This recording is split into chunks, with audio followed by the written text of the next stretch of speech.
Welcome back to the Real Texas Radio Podcast. I am your host, Bronin. I've got a big show today. Yes, we're going to be talking about Dallas and Dallas City Hall in the state of downtown. Is everybody laughing at us, our northern neighbors, as Councilwoman District 12 Kara Mendelson suggested last week? Or are most people still not paying any attention? Well, I've got some ideas about why we have such big problems downtown, and I try to synthesize and put everything together for you, break it down, so you can let me know if I'm on the right track, or is Dallas City Hall the villainous, concrete, asbestos-laden demon that the Say Yes to Downtown folks seem to believe. But before we get into it, please make sure to like, subscribe, and follow the Real Texas Radio Podcast from wherever you are streaming. And if you're in one of those major streaming apps, if you could please give me a like or a comment, tell somebody else, tell a friend to listen to the Real Texas Radio Podcast. It makes a big difference, so thank you very much. And of course, follow the show on X at RTR_Bronin, RTR_Bronin. Let's go ahead and get into it. All right, now, you're listening to the Real Texas Radio Podcast. I'm your host, Bronin, just a fed-up taxpayer bringing you all of your Texas, local, and national news.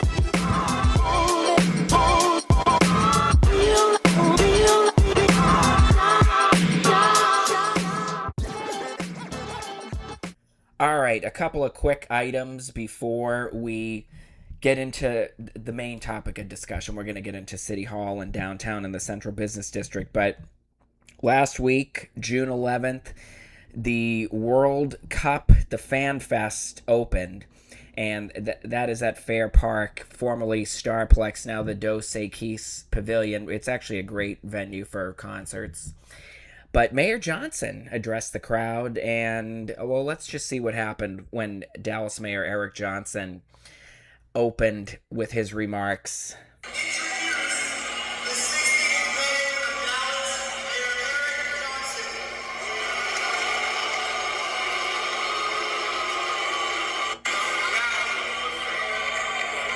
Lots of booze, and there's speculation abounded. Oh, excuse me there. As to why he was being booed. The crowd, they didn't really know for sure. Maybe they're mad at him because the Mavs and the Stars are both exiting downtown in all likelihood. I kind of was thinking because he's a Republican and it's still fashionable for Democrats, Dallas being a very Democrat city, to just boo Republicans. But then I just saw on Sunday, just yesterday, if you're listening to the show on launch date, Mayor Whitmire appeared at some World Cup event down in Houston, and it looks like he got booed as well. So if you're on X, and I know that the algorithm is very suspect, particularly in the last 6 months or so, and X seems to feed you exactly what you want, and it can really place you in a vacuum. But I've certainly been seeing a lot of content on X of foreigners who are visiting the United States from Europe, from Australia, from Japan, and they're posting all of this very positive content, particularly about Texas and Buc-ee's and the stockyards and our Second Amendment culture, I'll put it to you that way. And there's the Japanese, obviously, they played one of the first big games, or the first game that took place in Dallas, really Arlington, at AT&T Stadium, temporarily renamed Dallas Stadium. Japan versus Netherlands. I don't know anything about sports, but I think it was a draw, the game. But anyway, I don't know if it was sold out, but huge crowd, tons of Japanese and Europeans are in town for these games, fans from the Netherlands. And one of the Japanese tourists who's been just tweeting about his experience, he took a picture, I don't know if it was with his wife or girlfriend or friend outside of DFW airport, and just commented, "Oh, wow, I didn't have any problems with immigration. They just asked me 2 questions, the agent." and it was really easy and smooth, and I just moved through the immigration. Yeah, I know. Despite what the fake news says, if you come into the country legally, amazing how you don't encounter any problems. And speaking of outlets, fake news outlets that like to create these fictions about how the United States treats immigrants and how Republicans treat immigrants or people that don't speak English. The Dallas Morning News, I tweeted it out, this was like a month ago, published an article when Highland Park officially exited DART. They don't have any bus stops now in Highland Park, even though the bus, the 237, still travels through Highland Park on the way to University Park.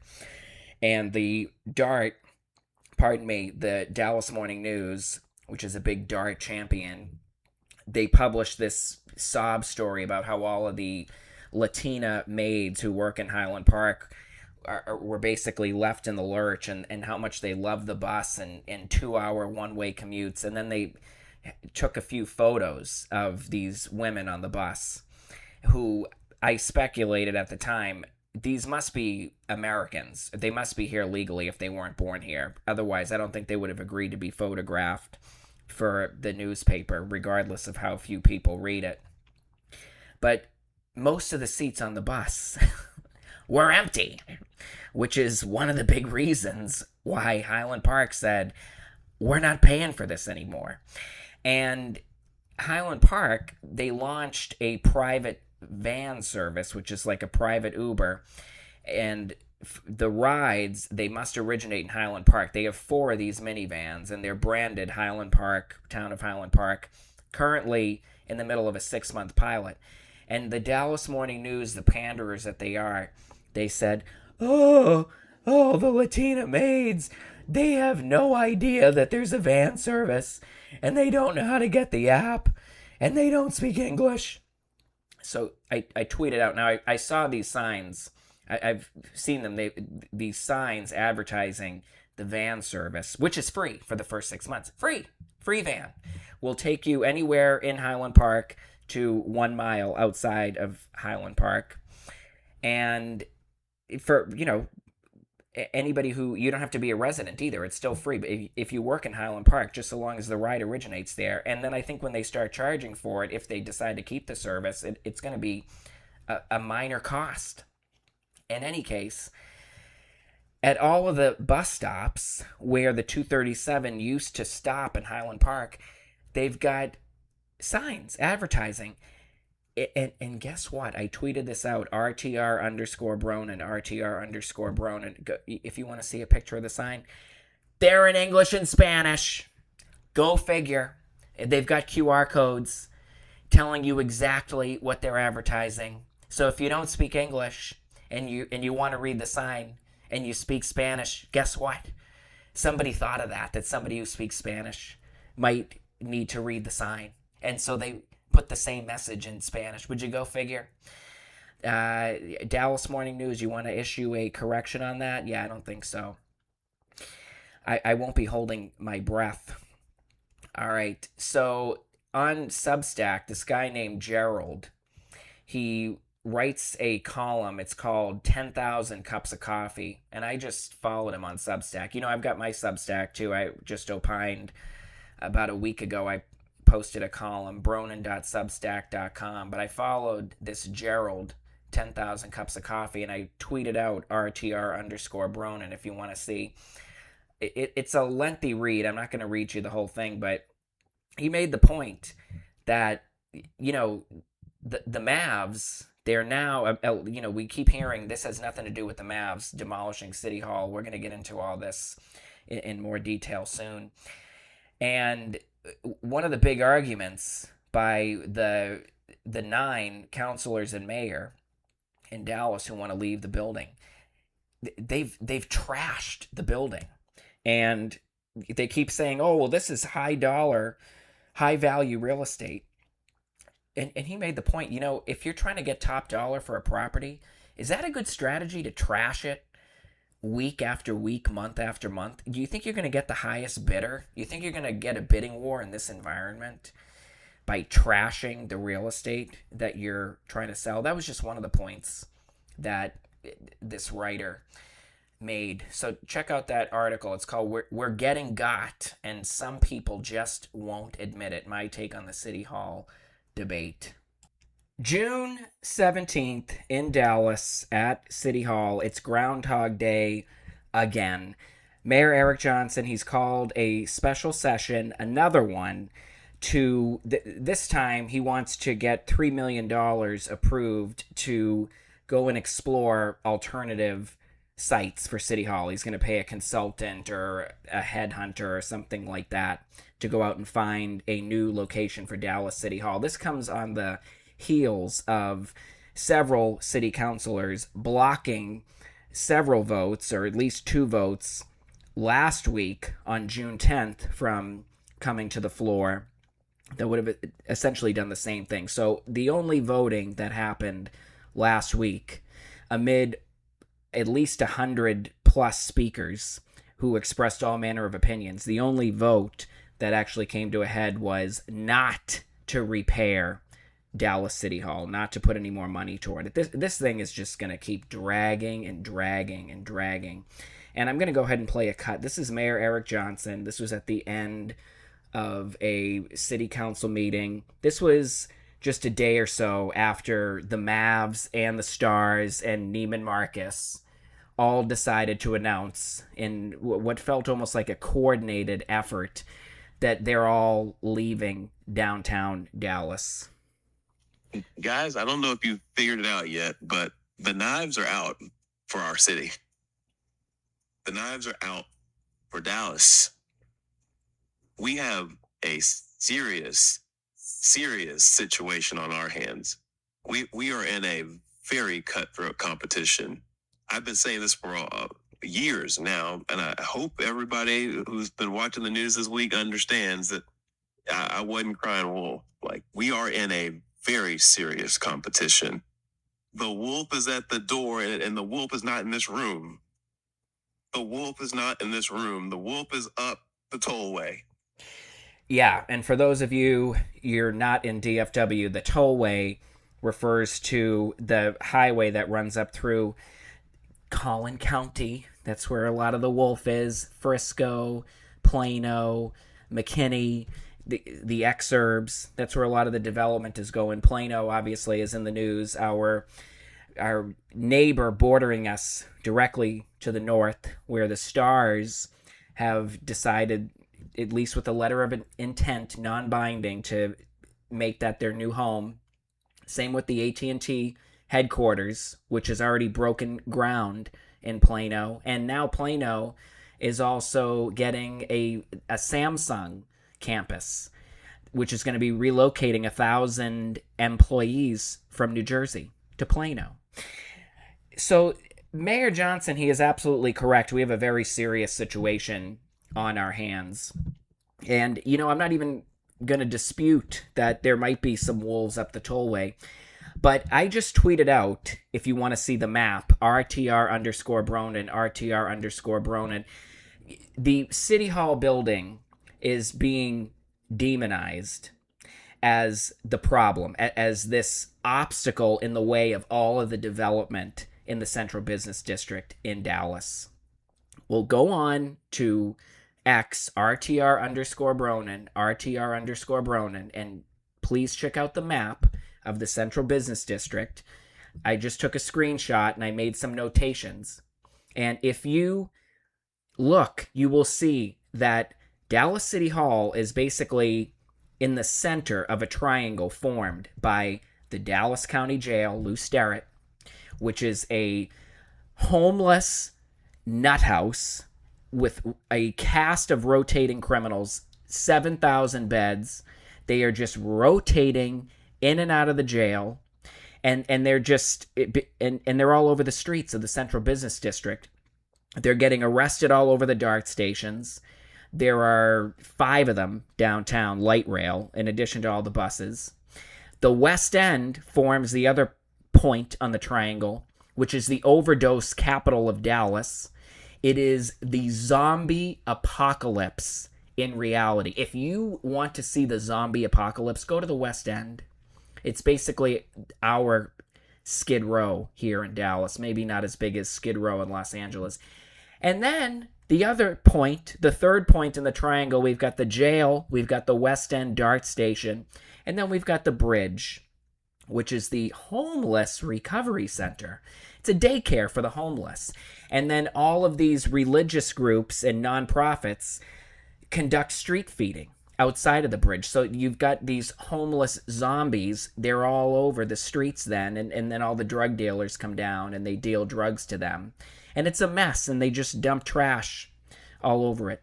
And then encapsulating the whole central business district are highways, including I-30, which is getting a major remodeling by courtesy of the state of Texas. I think the project is the cost is like $800 million, probably climbing. And they're going to essentially lower the canyon, and they are going to situate it in such a fashion that Dallas could then deck park or have decking over this I-30 canyon, which is now, it's just another contributing factor. It's this eyesore infrastructure that's just the backdrop of the zombie apocalypse in downtown Dallas. And all of the Save Downtown or Say Yes to Downtown folks, they know very well about the homelessness, but they're blaming this physical building. And I know that we're hearing cost to repair $600 million, whatever. It needs plenty of repairs, right? And the 9 city councilors and the mayor, they're done with it. They want to leave. They're gone. Obviously, we've already seen the start of legal action to prolong the process. But, I think the writing is on the wall for this building. It's not looking good. And they want to go and rent, right? They want to go and rent a Class A office tower, even though, let's listen to Bagman Chad West. I've got this cut. This city councilor, he thinks he's going to be the next mayor. He is leading the charge to get the hell out of Dallas City Hall. He wants to get out of there so bad. And actually, Rudy Karimi, he is the park board member for my District 14. And he actually went to the City Hall meeting on June 10th, and he played part of this cut for Chad West, which was great sound. And I'm just going to let you know that you're going to hear some repetition. This has been doctored a little bit just to emphasize the words, but these are Chad West words. This was him on a podcast, I'm not sure when, talking to an interviewer about the pitfalls of being a tenant. Kinda sucks to be a tenant. Triple net. Triple net. Kinda sucks to be a tenant. Triple net. Triple net. Kinda sucks to be a tenant. Triple net. Triple net. Triple net. Triple net. Triple net. Triple net. Used in a lot of commercial real estate deals, but if the roof leaks, cost is passed along to the tenant. If something breaks, a pipe breaks, the cost is passed along to the tenant. Repairs and maintenance, the cost is passed along to the tenant. Passed along to the tenant. Passed along to the tenant. Passed along to the tenant. If a pipe breaks, cost is passed along to the tenant. If a window breaks, cost is passed along to the tenant. If somebody shoots it out, cost is passed along to the tenant. Flooding, a lot of times that cost is passed along to the tenant. I'm a tenant. I'm a tenant. I'm a tenant. Real estate taxes go up $500 in the year. The tenant's got to absorb that. Kind of sucks to be a tenant in a lot of cases, but if you got the right building, they're willing to pay it. Yeah, so it sucks to be a tenant, If you're a tenant, all these repairs, they just get passed along to you from the landlord. And when the property taxes increase, which again, that's up to our public officials, partially the Dallas City Council, Chad West, when the property taxes go up, well, the landlord just shifts that increase in property taxes onto the tenant. So Bagman Chad West and 8 of his colleagues, including the mayor, they all want to become tenants now.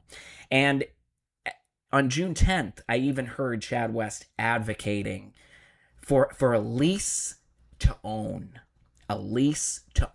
situation. So you get to be a tenant for however many years, and you just get all of the landlord's costs passed on to you. And then you get to own the building, and then you're going to be an owner occupant. So then you get to just pay for all the subsequent repairs, right? I mean, whatever building you're in, there's going to be repairs if you stay in it long enough. So the goal that the city council, they tasked city manager Kim Tolbert with, was a 10-year phased repair plan, right? 10 years seems feasible to get City Hall up to good working order, take care of the major problems like the HVAC and the roof, for example. They've got electrical infrastructure. But, 10 years, that's arbitrary. It could be done over 20 years. It could be $600 million over 20 years. They could do whatever they want, but they're not a cohesive group.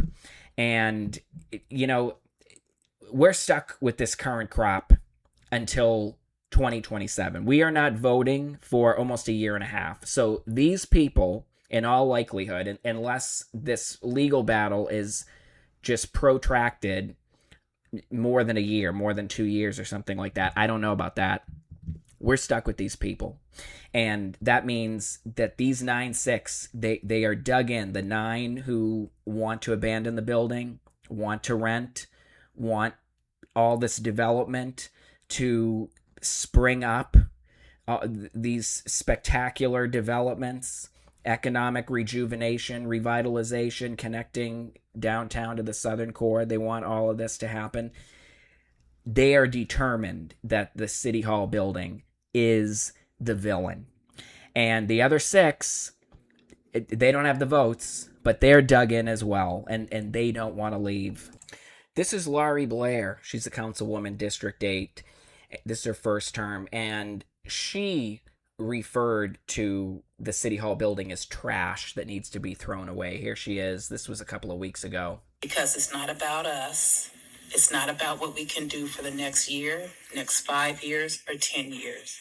Just like we're sitting in a building that's 50 years old, that's broken, battered, and torn, we can't do the same things for the generations to come. I ask this council to do what's right, pick that can up off the street. It's not even really ready for recycling. Throw it away. Yeah, bring it on down to the dump. Bring it on down to the dump. The Dallas City Hall building, which if you're not familiar with it, looks similar to Boston City Hall. It's a huge hulking mass of concrete that is going to require potentially at least thousands of trucks to haul it away down to the dump. And do you know where the dump is in Dallas? Do you know where the landfill is in Dallas? Well, Kara Mendelson, District 12, she explained this to her colleagues. I'm not sure if all of them thought about this, where the dump is. It's in southern Dallas, underinvested, under-resourced, infrastructure poor southern Dallas. And that's where Dallas City Hall, a lot of it is going to be going. It's as simple as understanding what all the information is. If you're going to take down this giant building with all the concrete and steel, it's got to go somewhere. I don't know if you guys have visited the landfill, but if you haven't, you should. There's limited space, limited years. It's very, very costly to close a landfill and open a new one. And by the way, you know where the new one's planned to be? Right next door.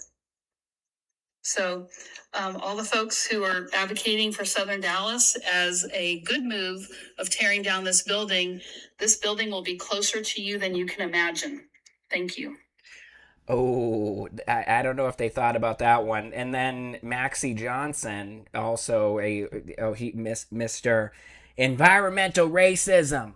And Kara Mendelson said, you know what, wait till you have 15 or 20,000 trucks full of cement and metal barreling down the streets of Dallas, barreling down Interstate 45, which is already full of potholes and a mess, and delivering City Hall in pieces down to District 8, down to the southern sector. How's that going to be for environmental racism? And then Maxie Johnson said, well, you didn't ask about asbestos or hazardous materials when we started knocking down the convention center, which is basically next door. It's partially knocked down, but right now it's serving for the media hub for FIFA World Cup.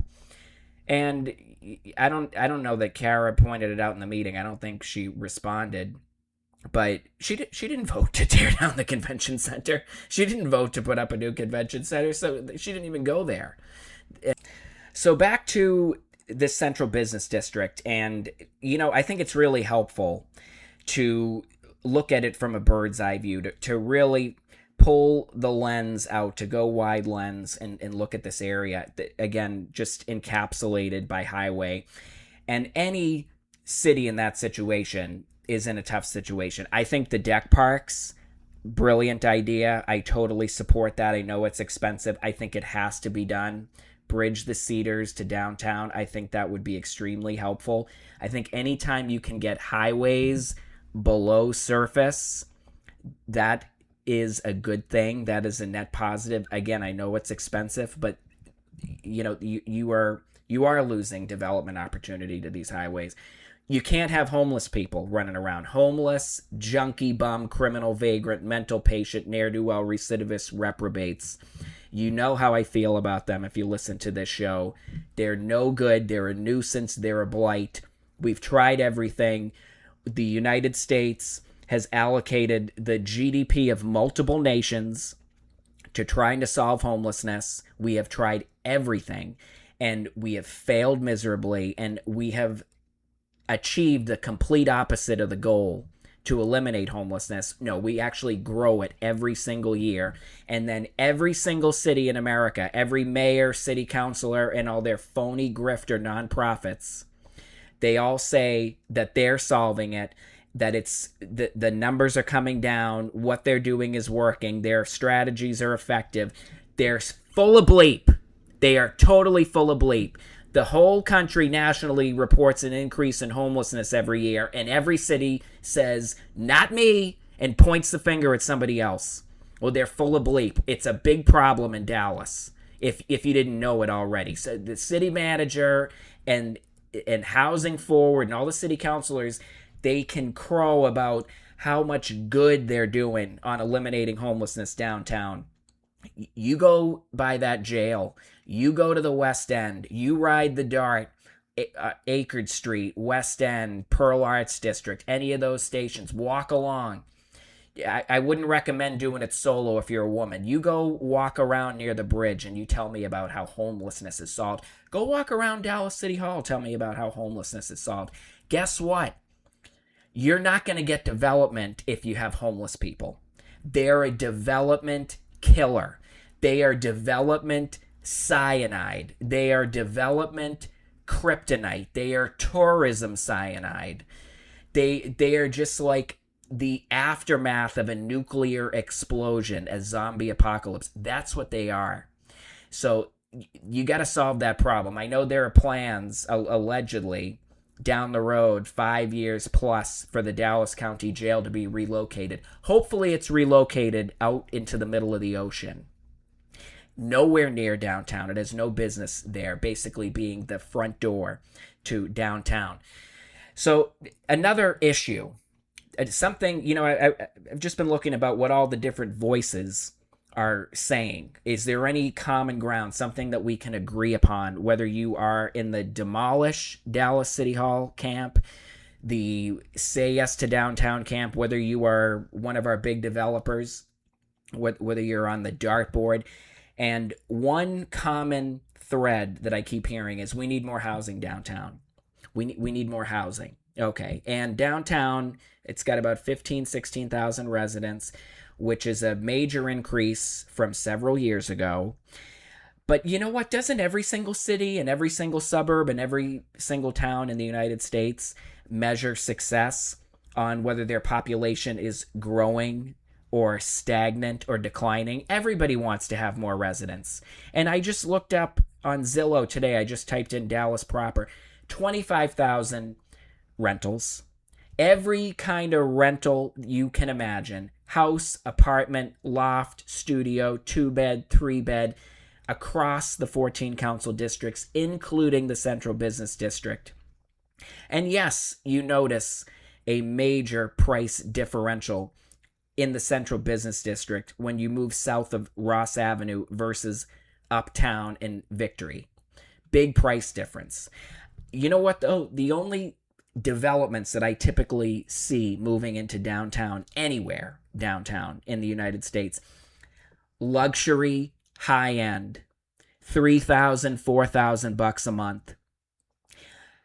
You think you're going to find another 10,000 people to pay 4,000 bucks a month in rent if that's the kind of housing stock that you're adding? Right now in the Central Business District, I saw a smattering of studio apartments, 550 square feet, going in the neighborhood of 1,200 bucks a month.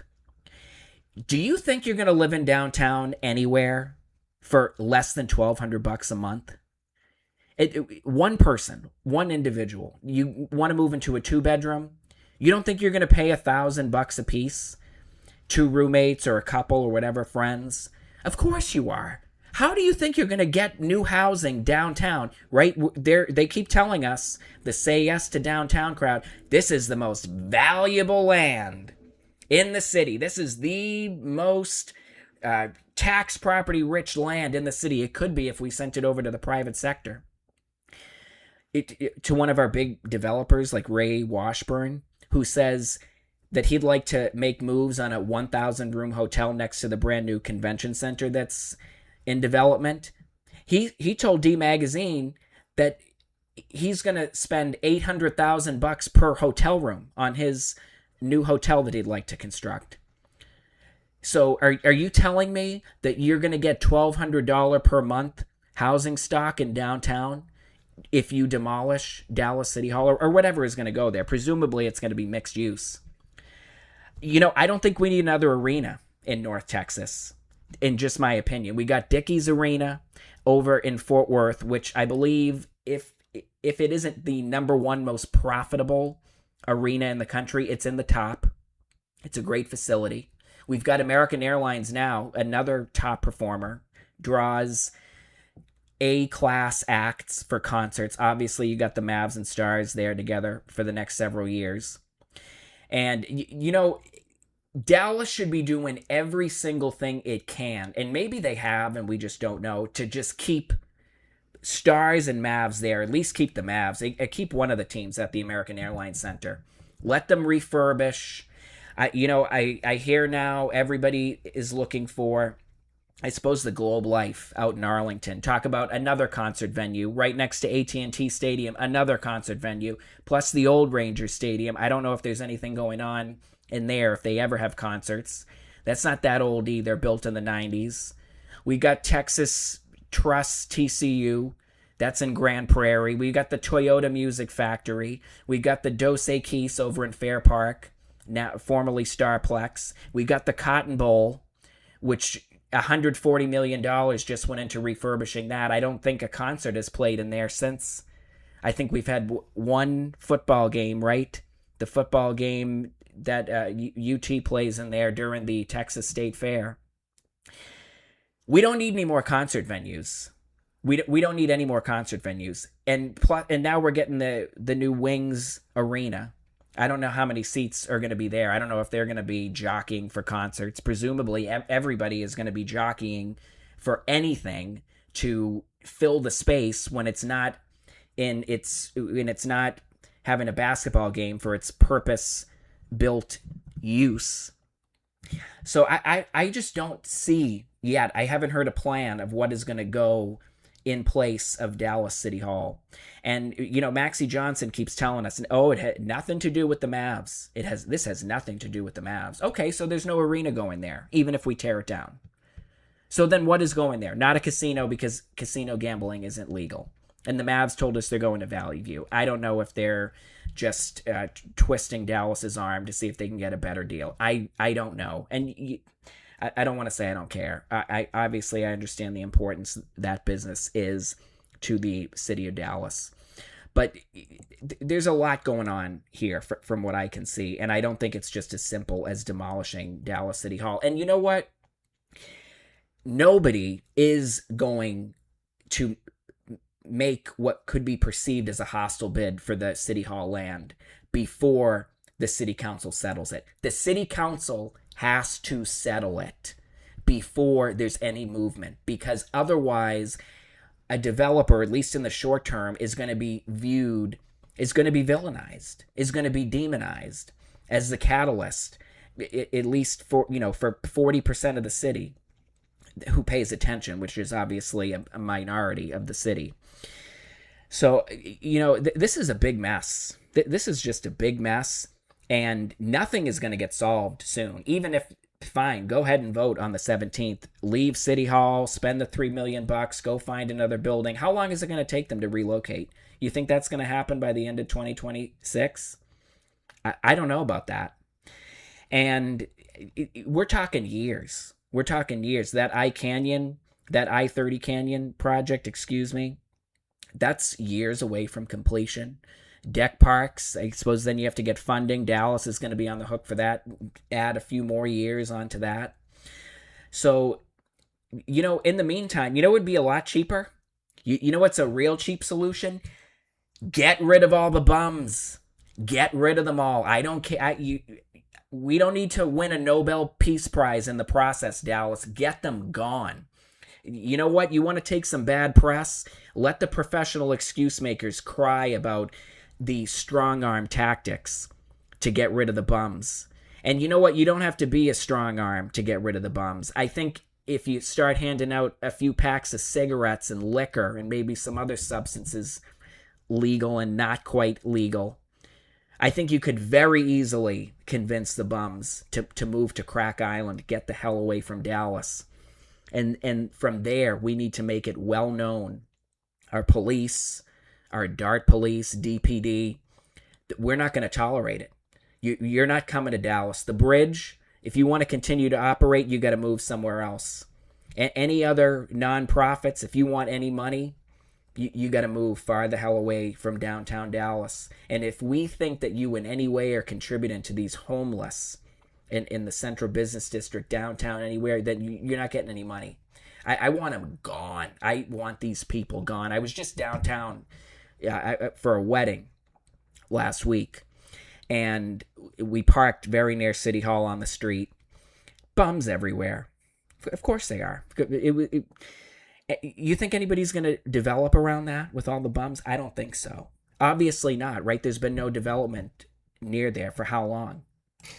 All right, I think I'm going to wrap it up here, but thank you for tuning in. Once again, I'm Bronin. This is the Real Texas Radio Podcast. Please make sure to like, subscribe, follow, download the Real Texas Radio Podcast. Tell a friend to listen to the Real Texas Radio Podcast too, and follow the show on X at RTR_Bronin, RTR_Bronin. I will catch you on the next episode.